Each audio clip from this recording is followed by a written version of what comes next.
Today, we're looking at unity, but maybe not in the way you're used to thinking about it, not as a simple feel-good moral aspiration, but as a crucial and really a hard-nosed survival strategy. We are diving into a stack of really compelling research from the HAL Institute, that's the Human and AI Learning Institute, and they've performed an incredible synthesis.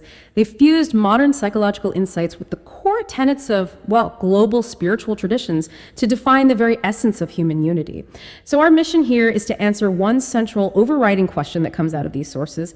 Is unity just a nice idea we hope for, or is it in fact humanity's essential, non-negotiable mechanism for collective survival? It is the ultimate high-stakes question, really. These sources, they effectively place humanity at this massive crossroads. You've got, on one side, scientific psychology and evolutionary biology, which tell us that both unity cooperation and disunity aggression are natural human tendencies, both of them forged deep in our evolutionary past. But then on the other side, you have the wisdom that's been distilled from the great spiritual traditions. And the research here specifically draws on the Baha'i writings, which make a much bigger sort of ontological claim. Which is? That unity is our inherent true essence. The disunity is merely a distortion, an acquired behavior, not part of our original design. And the power of this research, I think, is in how it reconciles those two seemingly competing ideas. Yeah. They conclude that unity isn't just nice, it is humanity's true protective shield, an existential necessity. Right. And conversely, disunity gets relegated to a primitive, maladaptive relic. It's an obsolete survival tactic. Okay, so let's unpack this. Maybe starting with how psychology supports unity as a survival imperative right now. From a purely psychological standpoint, the findings argue that unity is the very bedrock of human resilience. If you think about cooperation, empathy, social bonding, these traits aren't secondary. They're primary foundational survival tools. So they're not just soft skills. Not at all. For an individual, unity protects by ensuring you have access to pooled resources, shared knowledge, and, maybe most importantly, trust. This social capital is the fastest defense against any external threat, whether that's a natural catastrophe or economic upheaval. That makes so much intuitive sense on a community level. I mean, if your neighbor is working with you, you're less likely to starve. But if unity is so critical to our nature, we have to address the elephant in the room. Disunity. Aggression, conflict, prejudice, they're also deeply ingrained, and they feel like they offer protection too.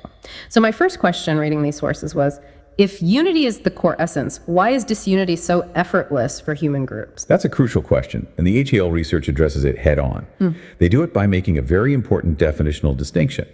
They classify disunity not as protection, but as aggression. Okay. It's fundamentally a fear-driven, reactive mechanism.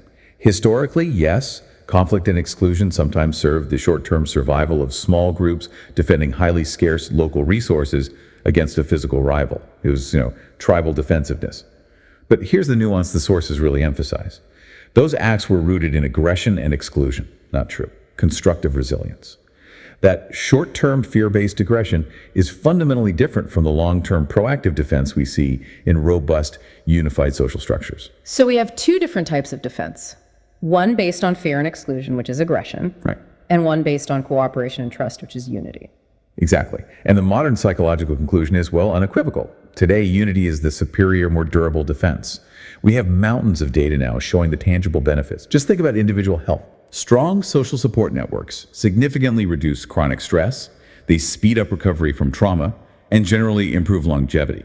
Disunity, meaning constant social friction, systemic inequality, prejudice, it actively works against that biological need for connection. In our modern, complex, interconnected global world, disunity just becomes a net negative that actively undermines our collective survival. It's a strategy with a shelf life that expired centuries ago. That's a great way to put it. Which is a perfect segue into the evolutionary timeline. If aggression was once functional, when did that mechanism break down at scale? Let's trace this shift from tribal defensiveness to, well, global interconnectedness. We were to zoom way back to early human history. When resources were truly zero-sum, say, a small hunting band competing for one watering hole aggression toward the outsider, that early form of disunity, was a quick adaptation. It helped that small tribe survive that immediate threat. Right, but then as population density grew and complexity increased, the equation flipped. And this is where it gets really interesting. Precisely. The sources trace the exponential rise of civilizational power back to the moment societies learned to scale cooperation beyond kinship lines. Larger cooperative groups didn't just survive, they thrived and fundamentally outcompeted smaller, fragmented ones. And you can see the massive advantages unity enabled. Oh, absolutely. Unity allowed for the specialization of labor, moving beyond just subsistence farming. It enabled large-scale trade, which mitigated local resource failures. It fostered the development of sophisticated culture, philosophy, and accelerated innovation. All these defining features of civilization, from irrigation systems to written law, they're all products of scaled unity. So suddenly, disunity wasn't just about losing a fight. No, it was about preventing global progress and flourishing. So the evolutionary imperative shifted from defend your small patch aggressively to cooperate widely to create abundance. Absolutely. And this brings us right to the crux of the modern argument. In our globalized society, defined by instantaneous information flow, deeply intertwined supply chains, shared ecological threats like climate change, disunity is explicitly labeled as maladaptive. I really appreciate that term maladaptive because it sort of removes the moral hand-wringing. It just treats it like a biological failure, a strategy that no longer aligns with the environment. Exactly. And when aggression or prejudice is applied globally, the scale of failure is catastrophic. The sources stress that systemic prejudice, interstate division, war today, these do not serve survival. They actively threaten the entire species. So unity is no longer just one option on the table. It is the only viable strategy for collective survival in the 21st century.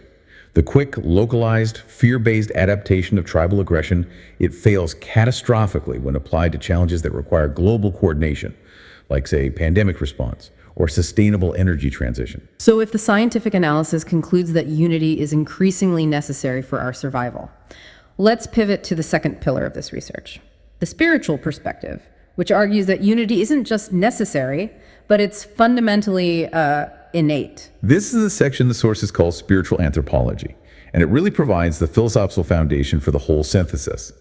Drawing heavily from the Baha'i writings, the core tenet is that unity is the absolute essence of human nature. The essence. The essence.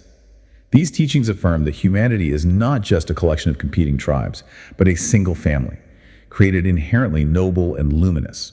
And this redefines everything about conflict. In this framework, disunity, so conflict, prejudice, ignorance, it's not a natural state we must simply tolerate. It's defined as distortion, an acquired veil, or, as the sources cite directly, a sickness of the soul. A sickness of the soul. It implies that conflict is fundamentally an aberration, a temporary condition, not the intended pattern of our existence. That's a profound difference.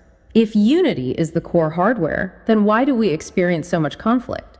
That suggests a kind of duality in our operating system. That's where the concept of our dual nature comes into play. The spiritual view recognizes that humans possess both a higher nature and a lower nature. Okay. The higher nature encompasses love, justice, compassion, the drive towards selfless contribution.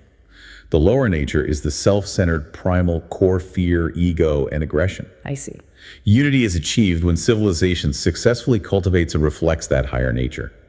Disunity is the result of letting the lower nature take the lead, often driven by intense localized fear and the instinct for selfish accumulation.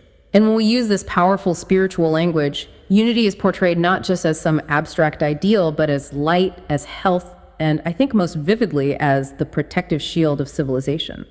It gives this moral concept the tangible weight of physical defense. Exactly. It makes the pursuit of unity an active protective measure, not just a passive hope. So we arrive at the pivotal moment of the HAL research, synthesizing these two powerful narratives. Science says unity is increasingly necessary for global survival. Revelation says unity is our true essence. How do they formally reconcile these two, very different claims? They define unity as ontological, while disunity is defined as contingent. Okay, we need to unpack those academic terms quickly for us and for you listening. What does it mean that unity is ontological? Ontological means relating to the nature of being or existence. So to say unity is ontological means it is the fundamental true reality of what it means to be human. It's the underlying structure. Like the factory default. Exactly. It's the core hardware of the human operating system. It's the permanent architecture. And if unity is the permanent hardware, what does it mean that disunity is contingent? Contingent means accidental, dependent on specific circumstances, or temporary. Disunity, therefore, is not a permanent feature of our design. It's a deviation. A software glitch. To continue the analogy, yes, it's like a serious but fixable software glitch, or a deep corruption that has been acquired through historical circumstance ignorance, and fear. The underlying system, the hardware, is still unified, but the execution is corrupted. And this reconciliation is so practically liberating because it changes how we approach conflict. The sources argue that we have to understand the pathology of disunity, but only in order to actively transcend it. Okay. They use this powerful analogy.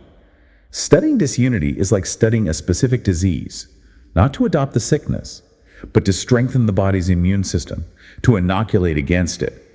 That shifts the entire focus from just managing conflict to building immunity.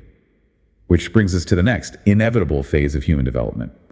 If unity is the essential protective shield, then the whole species needs a kind of global software upgrade. Right. The sources make a strong claim that humanity is now rapidly evolving toward a stage where disunity serves absolutely no positive purpose whatsoever. It becomes pure existential liability. That's the imperative. Because the risks of continued fragmentation are so profound, nuclear risks, climate collapse, and so on, disunity has to be consciously and systematically discarded. So what's the task then? The task for psychology, for education, for spirituality must be unified to actively inoculate the global population against the contingent state of disunity. And how do we do that? This is achieved by systematically cultivating empathy, fostering true justice, and crucially, building a deeply shared, overarching global identity that successfully supersedes any localized or tribal identity. This moves the discussion from high philosophy into policy and education. It's no longer optional curriculum, it's civilization survival training. It have to be. So what does this all mean for us, for the individual trying to navigate this massive, accelerating evolutionary transition? It means we have to recognize the choice we face every day.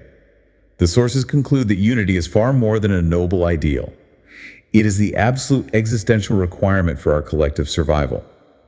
Disunity is now identified as a dangerous, persistent relic of fear-based adaptation that must be consciously dismantled. So the protective shield of civilization is not something external we acquire. It's something internal we cultivate. The choice between disunity and unity literally determines the continued viability of civilization. We have to discard mechanisms that are now proven to be primitive and, frankly, self-destructive in a global context. So here's the final provocative thought for you, the listener, to maybe mull over and explore in your own life based on the findings of this HL research. If unity is the required inoculation for the next phase of human evolution, what concrete, measurable steps in our daily lives, our media consumption, our political engagement, or simply our responses to perceived conflict reflect the conscious cultivation of that higher nature, meaning love and justice, over the lower contingent nature of fear and ego? You have to examine your own wiring for those ancient maladaptive glitches.